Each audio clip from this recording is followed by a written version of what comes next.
आइए अब रसपान करते हैं श्रीमद् भागवत महापुराण कथा के द्वितीय स्कंद के 7वें अध्याय का, जिसमें ब्रह्मा जी द्वारा भगवान के लीला अवतारों की कथा का वर्णन किया गया है।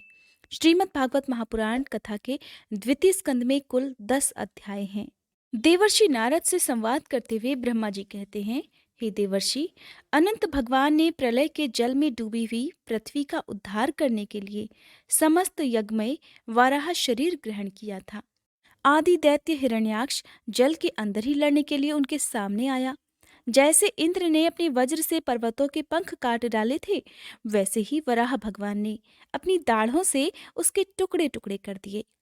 और फिर उन्हीं प्रभु ने रुचि नामक प्रजापति की पत्नी आकुति के गर्भ से सुयज्ञ के रूप में अवतार ग्रहण किया। उस अवतार में उन्होंने दक्षिणा नाम की पत्नी से सुयम नाम के देवताओं को उत्पन्न किया और तीनों लोकों के बड़े बड़े संकट हर लिए। इसी से स्वयंभू मनु उन्हें हरि के नाम से पुकारते हैं। हे नारद, कर्दम प्रजापति के घर देवहूति के गर्भ से 9 बहनों के साथ भगवान ने कपिल के रूप में अवतार ग्रहण किया। उन्होंने अपनी माता को उस आत्मज्ञान का उपदेश दिया जिससे वे इसी जन्म में अपने हृदय के संपूर्ण मल अर्थात तीनों गुणों की आसक्ति का सारा कीचड़ धोकर कपिल भगवान के वास्तविक स्वरूप को प्राप्त हो गई। महर्षि अत्रि भगवान को पुत्र के रूप में प्राप्त करना चाहते थे। उन पर प्रसन्न होकर भगवान ने उनसे एक दिन कहा, मैंने अपने आप को तुम्हें दे दिया। इसी से अवतार लेने पर भगवान का नाम दत्त अर्थात दत्तात्रेय पड़ गया। उनके चरण कमलों के पराग से अपने शरीर को पवित्र करके राजा यदु और सहस्त्रार्जुन आदि ने योग की भोग और मोक्ष दोनों ही सिद्धियां प्राप्त कर ली। हे नारद, सृष्टि के प्रारंभ में मैंने विविध लोकों को रचने की इच्छा से तपस्या की। मेरे उस अखंड तप से प्रसन्न होकर उन्होंने तप अर्थ वाले सन नाम से युक्त होकर सनक, सनंदन, सनातन और सनत कुमार के रूप में अवतार ग्रहण किया। इस अवतार में उन्होंने प्रलय के कारण पहले कल्प के भूले हुए आत्मज्ञान का ऋषियों के प्रति यथावत उपदेश किया, जिससे उन लोगों ने तत्काल परम तत्व का अपने हृदय में साक्षात्कार कर लिया।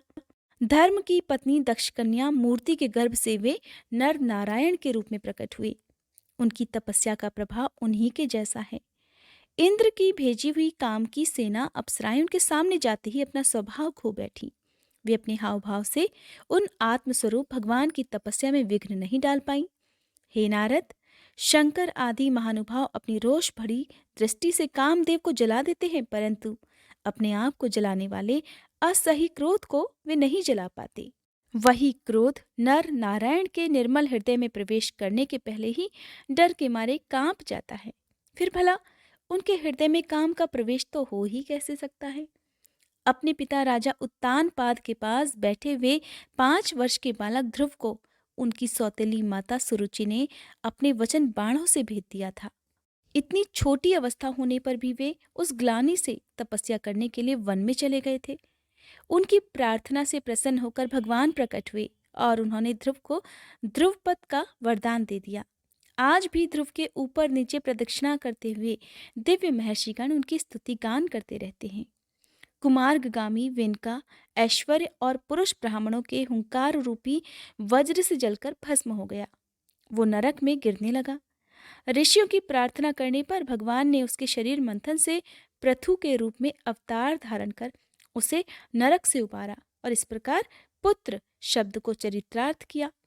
पुत्र का अर्थ होता है पुत्र नामक नरक से रक्षा करने वाला। और फिर उसी अवतार में पृथ्वी को गाय बनाकर उन्होंने उससे जगत के लिए समस्त औषधियों का दोहन किया। राजा नाभि की पत्नी सुदेवी के गर्भ से भगवान ने ऋषभ देव के रूप में जन्म लिया। इस अवतार में समस्त आसक्तियों से रहित होकर अपनी इंद्रियों और मन को अत्यंत शांत करके और अपने स्वरूप में स्थित होकर समदर्शी के रूप में उन्होंने जड़ों की भांति योगचर्या का आचरण किया। इस स्थिति को महर्षि लोग परमहंस पद अथवा अवधूत चर्या कहते हैं। इसके बाद स्वयं उन्हीं यज्ञ पुरुष ने मेरे यज्ञ में स्वर्ण के समान कांति वाले हयग्रीव का रूप धारण किया। भगवान का ये विग्रह वेदमय, यज्ञमय और सर्वदेवमय है। उन्हीं की नासिका से श्वास के रूप में वेदवाणी प्रकट हुई।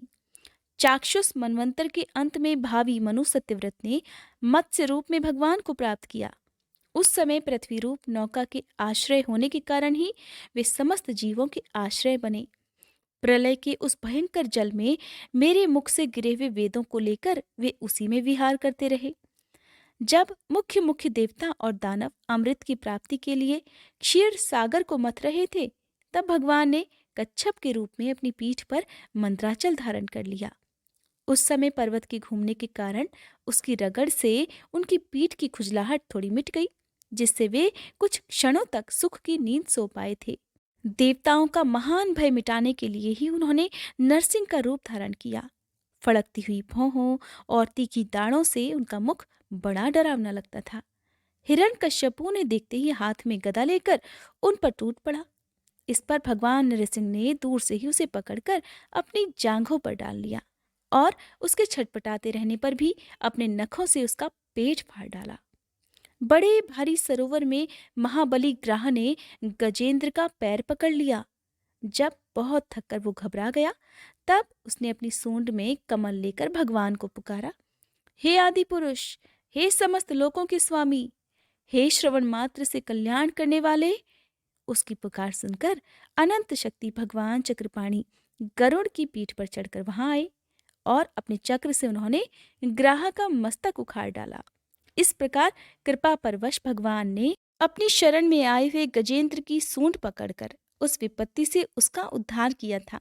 भगवान वामन अदिति के पुत्रों में सबसे छोटे थे, परंतु गुणों की दृष्टि से वे सबसे बड़े थे, क्योंकि यज्ञ पुरुष भगवान ने इस अवतार में बलि के संकल्प छोड़ते ही संपूर्ण लोकों को अपने चरणों से ही नाप लिया था। वामन बनकर उन्होंने 3 पग पृथ्वी के बहाने बलि से सारी पृथ्वी तो ले ली, परंतु ये बात इससे भी सिद्ध कर दी कि सन्मार्ग पर चलने वाले पुरुषों को याचना के सिवा और किसी उपाय से समर्थ पुरुष भी अपने स्थान से नहीं हटा सकते, ऐश्वर्य से च्युत नहीं कर सकते। दैत्यराज बलि ने अपने सिर पर स्वयं भगवान वामन का चरणामृत धारण किया था। ऐसी स्थिति में उन्हें जो देवताओं के राजा इंद्र की पदवी मिली, और इसमें बलि का कोई पुरुषार्थ नहीं था। अपने गुरु शुक्राचार्य के मना करने पर भी वे अपनी प्रतिज्ञा विपरीत कुछ भी करने को तैयार नहीं हुए। उनके गुरु ने उन्हें पहले ही आगाह कर दिया था कि तुमसे छल से 3 पग भूमि के बदले सारी पृथ्वी दान में मांग ली जाएगी, परंतु वे क्या भगवान का तीसरा पग पूरा करने के लिए उनके चरणों में सिर रखकर उन्होंने अपने आप को भी समर्पित कर दिया। हे नारद, तुम्हारे अत्यंत प्रेम भाव से परम प्रसन्न होकर हंस के रूप में भगवान ने तुम्हें योग, ज्ञान और आत्म तत्व को प्रकाशित करने वाले भागवत धर्म का उपदेश दिया। ये केवल भगवान के शरणागत भक्तों को ही आसानी से प्राप्त होता है। वे ही भगवान स्वयंभू आदि मनवंतरों में मनु के रूप में अवतार लेकर मनुवंश की रक्षा करते हुए 10 दिशाओं में अपने सुदर्शन चक्र के समान तेज से बेरोक टोक निष्कंटक राज्य करते हैं। तीनों लोकों के ऊपर सत्यलोक तक उनके चरित्रों की कमनीय कीर्ति फैल जाती है और उसी रूप में वे समय समय पर पृथ्वी के भारभूत दुष्ट राजाओं का भी दमन करते रहते हैं। स्वनाम धन्य भगवान धन्वंतरी अपने नाम से ही बड़े बड़े रोगियों के रोग तत्काल नष्ट कर देते हैं। उन्होंने अमृत पिलाकर देवताओं को अमर कर दिया और दैत्यों के द्वारा हरण किए हुए उनके यज्ञ भाग उन्हें फिर से दिला दिए। उन्होंने ही अवतार लेकर संसार में आयुर्वेद का प्रवर्तन किया। जब संसार में ब्राह्मण द्रोही आर्य मर्यादा का उल्लंघन करने वाले नारकीय क्षत्रिय अपने नाश के लिए ही दैववश बढ़ जाते हैं और पृथ्वी के कांटे बन जाते हैं, तब भगवान महापराक्रमी परशुराम के रूप में अवतीर्ण होकर अपनी तीखी धार वाले फरसे से 21 बार उनका संहार कर डालते हैं। मायापति भगवान हम पर अनुग्रह करने के लिए अपनी कलाओं भरत, शत्रुघ्न और लक्ष्मण के साथ श्री राम के रूप से इक्ष्वाकु के वंश में अवतीर्ण होते हैं। इस अवतार में उन्होंने पिता की आज्ञा का पालन करने के लिए अपनी पत्नी और भाई के साथ वन को प्रस्थान किया। उसी समय उनसे विरोध करके रावण उनके हाथों मर जाता है। त्रिपुर विमान को जलाने के लिए उद्धत शंकर के समान जिस समय भगवान राम शत्रु की नगरी लंका को भस्म करने के लिए समुद्र तट पर पहुंचते हैं, उस समय सीता के वियोग के कारण बढ़ी हुई क्रोधाग्नि से उनकी आंखें इतनी लाल हो जाती हैं कि उनकी दृष्टि से ही समुद्र के मगरमच्छ, सांप और ग्रह आदि जीव जलने लगते हैं और भय से थर थर कांपता हुआ समुद्र झटपट उन्हें मार्ग दे देता है। जब रावण की कठोर छाती से टकराकर इंद्र के वाहन ऐरावत तक के दांत चूर चूर होकर चारों ओर फैल गए थे, जिससे दिशाएं तक सफेद हो गई थी, तब दिग्विजयी रावण घमंड से फूलकर हंसने लगा था। वही रावण जब श्री रामचंद्र की पत्नी सीता जी को चुराकर ले जाता है और युद्ध के मैदान में उनसे लड़ने के लिए गर्वपूर्वक आता है, तब भगवान श्री राम के धनुष की टंकार से ही उसका वह घमंड प्राणों के साथ उसी समय विलीन हो जाता है। जिस समय झुंड के झुंड दैत्य पृथ्वी तक को रौंद डालेंगे, उस समय उसका भार उतारने के लिए भगवान अपने सफेद और काले केश से बलराम और श्री कृष्ण के रूप में कला अवतार धारण करेंगे। यहाँ पर केशों के अवतार धारण करने का अभिप्राय ये है कि पृथ्वी का भार उतारने के लिए तो भगवान का एक केश ही काफी है। इसके अलावा श्री बलराम जी और श्री कृष्ण के वर्णों की सूचना देने के लिए भी उन्होंने क्रमशः सफेद और काले केशों का अवतार कहा गया है। वे अपनी महिमा को प्रकट करने वाले इतने अद्भुत चरित्र करेंगे कि संसार के मनुष्य उनकी लीलाओं का रहस्य बिल्कुल नहीं समझ पाएंगे। बचपन में ही पूतना के प्राण हर लेना, 3 महीने की अवस्था में पैर उछालकर बड़ा भारी छकड़ा उलट देना और घुटनों के बल चलते चलते आकाश को छूने वाले यमलार्जुन वृक्षों के बीच में जाकर उन्हें जड़ सहित उखाड़ डालना, ये सब कर्म ऐसे हैं जिन्हें भगवान के सिवा और कोई नहीं कर सकता। जब कालिया नाग के विष से दूषित हुआ यमुना जल पीकर बछड़े और गोप बालक मर जाएंगे, तब वे अपनी सुधामयी कृपा दृष्टि की वर्षा से ही उन्हें जीवित कर देंगे और यमुना जल को शुद्ध करने के लिए वे उसमें विहार भी करेंगे तथा विष की शक्ति से जीभ लपलपाते हुए कालिया नाग को वहां से निकाल देंगे। उसी दिन रात के समय जब सब लोग वहीं यमुना तट पर सो जाएंगे और दावाग्नि से आसपास का मूंज का वन चारों ओर से जलने लगेगा, तब बलराम जी के साथ वे प्राण संकट में पड़े हुए ब्रजवासियों को उनकी आंखें बंद कराकर उस अग्नि से बचा लेंगे। उनकी ये लीला भी अलौकिक ही होगी। उनकी शक्ति वास्तव में अचिंत्य है। उनकी माता उन्हें बांधने के लिए जो जो रस्सी लाएंगी, वही उनके उदर में पूरी नहीं पड़ पाएगी, 2 अंगुल छोटी ही रह जाएगी। तथा जम्भाई लेते समय श्री कृष्ण के मुख में 14 भुवन देखकर पहले तो यशोदा मैया भयभीत हो जाएंगी, परंतु फिर वे संभल जाएंगी।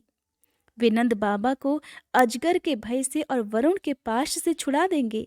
मैदानव का पुत्र व्योमासुर जब गोप बालों को पहाड़ की गुफाओं में बंद कर देगा, तब वे उन्हें भी वहां से बचा लाएंगे। गोकुल के लोगों को जो दिन भर तो काम धंधों में व्यस्त रहते हैं और रात को अत्यंत थक कर सो जाते हैं, साधनाहीन होने पर भी वे अपने परम धाम में ले जाएंगे। हे निष्पाप नारद, जब श्री कृष्ण की सलाह से गोप लोग इंद्र का यज्ञ बंद कर देंगे, तब इंद्र ब्रजभूमि का नाश करने के लिए चारों ओर से मूसलाधार वर्षा करने लगेंगे। उससे उनकी तथा उनके पशुओं की रक्षा करने के लिए भगवान कृपा परवश होकर 7 वर्ष की अवस्था में ही 7 दिनों तक गोवर्धन पर्वत को एक ही हाथ से छत्रक पुष्प अर्थात कुकुरमुत्ते की तरह खेल ही खेल में धारण किए रहेंगे। वृंदावन में विहार करते हुए रास करने की इच्छा से वे रात के समय, जब चंद्रमा की उज्जवल चांदनी चारों ओर छिटक रही होगी, अपनी बांसुरी पर मधुर संगीत की लंबी तान छेड़ेंगे। उससे प्रेम विवश होकर आई हुई गोपियों को जब कुबेर का सेवक शंखचूर्ण हरण करेगा, तब वे उसका सिर उतार लेंगे। और भी बहुत से प्रलंबासुर, धेनुकासुर, बकासुर, केशी, अरिष्टासुर आदि दैत्य, चाणूर आदि पहलवान, कुवलयापीड, हाथी, कंस, कालयवन, भौमासुर, मिथ्या वासुदेव, शाल्व, द्विदवानर, बलवल, दंतवक्त्र, राजा नग्नजित के 7 बैल, विदुरथ और रुक्मी आदि तथा कंबोज, मत्स्य, कुरु, केकय और सुंजय आदि देशों के राजा लोग और जो भी योद्धा धनुष धारण करके युद्ध के मैदान में आएंगे, वे सब बलराम, भीमसेन और अर्जुन आदि नामों की आड़ में स्वयं भगवान के द्वारा मारे जाकर उन्हीं के धाम में चले जाएंगे। समय के फेर से लोगों की समझ कम हो जाती है, आयु भी कम होने लगती है। उस समय जब भगवान देखते हैं कि अब ये लोग मेरे तत्व को बतलाने वाली वेदवाणी को समझने में असमर्थ होते जा रहे हैं, तब प्रत्येक कल्प में सत्यवती के गर्भ से व्यास के रूप में प्रकट होकर ये वेद रूपी वृक्ष का विभिन्न शाखाओं के रूप में विभाजन कर देते हैं। हे नारद, जब संसार की रचना का समय होता है, तब तपस्या, 9 प्रजापति, मरीचि आदि ऋषि और मेरे रूप में जब सृष्टि की रक्षा का समय होता है, तब धर्म, विष्णु, मनु, देवता और राजाओं के रूप में, तथा जब सृष्टि के प्रलय का समय होता है, तब अधर्म, रुद्र तथा क्रोधवश नाम के सर्प एवं दैत्य आदि के रूप में सर्वशक्तिमान भगवान की माया विभूतियां ही प्रकट होती हैं। अपनी प्रतिभा के बल से पृथ्वी के एक एक धूलि कण को गिन चुकने पर भी जगत में ऐसा कौन सा पुरुष है जो भगवान की शक्तियों की गणना कर सके। जब वे त्रिविक्रम अवतार लेकर त्रिलोकी को नाप रहे थे, उस समय उनके चरणों के अदम्य वेग से प्रकृति रूप अंतिम आवरण से लेकर सत्यलोक तक का सारा ब्रह्मांड कांपने लगा था। तब उन्होंने ही अपनी शक्ति से उसे स्थिर किया था। समस्त सृष्टि की रचना और संहार करने वाली माया उनकी एक शक्ति है। ऐसी ऐसी अनंत शक्तियों की आश्रय उनके स्वरूप को न मैं जानता हूँ और न वे तुम्हारे बड़े भाई सनकादि ही। फिर भला दूसरों का तो कहना ही क्या है। आदिदेव भगवान शेष सहस्त्र मुख से उनके गुणों का गायन करते आ रहे हैं, परंतु वे अब भी उसके अंत की कल्पना नहीं कर सके। जो निष्कपट भाव से अपना सर्वस्व और अपने आप को भी उनके चरण कमलों में निछावर कर देते हैं, उन पर वे अनंत भगवान स्वयं ही अपनी ओर से दया करते हैं और उनकी दया के पात्र ही उनकी 2 स्तर माया का स्वरूप जानते हैं और उसके पार जा पाते हैं। वास्तव में ऐसे पुरुष ही कुत्ते और सियार के कलेवा रूप अपने और पुत्रों के शरीर में ये मैं हूँ और ये मेरा है ऐसा भाव नहीं करते। प्यारे नारद, परम पुरुष की उस योग माया को मैं जानता हूँ तथा तुम लोग भगवान शंकर, दैत्य कुलभूषण प्रहलाद, शतरूपा, मनु, मनुपुत्र, प्रियव्रत आदि प्राचीन वर्ही, ऋभु और ध्रुव भी जानते हैं। इसके सिवा इक्ष्वाकु, पुरुरवा, मुचुकंद, गाधी, अलर्क, दिलीप, सौभरी, शिबी, देवल, पिपलाद, उद्धव, पराशर, भूरिशेन, विभीषण, हनुमान, शुकदेव, अर्जुन, विदुर और श्रुतदेव आदि महात्मा भी जानते हैं, जिन्हें भगवान के प्रेमी भक्तों का सस्वभाव बनाने की शिक्षा मिली है। वे स्त्री, शूद्र, हूण, भील और पाप के कारण पशु पक्षियों आदि योनियों में रहने वाले भी भगवान की माया का रहस्य जान जाते हैं और फिर इस संसार सागर से सदा के लिए पार हो जाते हैं। फिर जो लोग वैदिक सदाचरण का पालन करते हैं, उनके संबंध में तो कहना ही क्या। किसी भी वैदिक या लौकिक शब्द की पहुंच वहां तक नहीं है। अनेक प्रकार के साधनों से संपन्न होने वाले कर्मों का फल भी वहां तक नहीं पहुंच सकता। और तो क्या, स्वयं माया भी उनके सामने नहीं जा पाती, लजाकर भाग खड़ी होती है। परम पुरुष भगवान का वही परम पद है। महात्मा लोग उसी का शोक रहित अनंत आनंद स्वरूप ब्रह्म के रूप में साक्षात्कार करते हैं। संयमशील पुरुष उसी में अपने मन को समाहित करके स्थित हो जाते हैं। जैसे इंद्र स्वयं मेघ रूप से विद्यमान होने के कारण जल के लिए कुआं खोदने की कुदाल नहीं रखते, वैसे ही वे भेद दूर करने वाले ज्ञान साधुओं को भी छोड़ देते हैं। समस्त कर्मों के फल भी भगवान ही देते हैं, क्योंकि मनुष्य अपने स्वभाव के अनुसार जो भी शुभ कर्म करता है वो सब उन्हीं की प्रेरणा से होता है। इस शरीर में रहने वाले पंचभूतों के अलग अलग हो जाने पर जब यह शरीर नष्ट हो जाता है, तब इसमें रहने वाला अजन्मा पुरुष आकाश के समान नष्ट नहीं हो पाता। हे पुत्र नारद, संकल्प से विश्व की रचना करने वाले श्री हरि का मैंने तुम्हारे सामने संक्षेप से वर्णन कर दिया। जो कुछ कार्य कारण अथवा भाव अभाव है वो सब भगवान से अलग नहीं है। फिर भी भगवान तो इससे अलग भी हैं। भगवान ने मुझे जो उपदेश दिया था वह यही भागवत है। इसमें भगवान की विभूतियों का संक्षिप्त वर्णन है। तुम इसका विस्तार करो। जिस प्रकार सबके आश्रय और सर्वस्वरूप भगवान श्री हरि में लोगों की प्रेमयी भक्ति हो, ऐसा निश्चय करके इसका वर्णन करो। जो पुरुष भगवान की अचिंत्य शक्ति माया का वर्णन या दूसरे के द्वारा किए गए वर्णन का अनुमोदन करते हैं अथवा श्रद्धा के साथ नित्य श्रवण करते हैं, उनका मन माया से कभी मोहित नहीं होता। नारायण नारायण। श्रीमद् भागवत महापुराण कथा के 2 स्कंद का 7वां अध्याय समाप्त। इसके बाद का अध्याय सुनने के लिए आप कृपया मेरे चैनल पर आने वाली वीडियोस को जरूर देखिएगा। अगर आप आज पहली बार मेरे चैनल पर श्रीमद् भागवत की कथाएं सुन रहे हैं तो आप सभी से अनुरोध है, इनसे पहले अपलोड हुई वीडियोस को भी जरूर देखिएगा। और अगर आपने अभी तक मेरा चैनल सब्सक्राइब नहीं किया है तो चैनल सब्सक्राइब करने के साथ साथ बेल आइकन प्रेस करके ऑल बटन पर क्लिक भी जरूर कर लीजिएगा,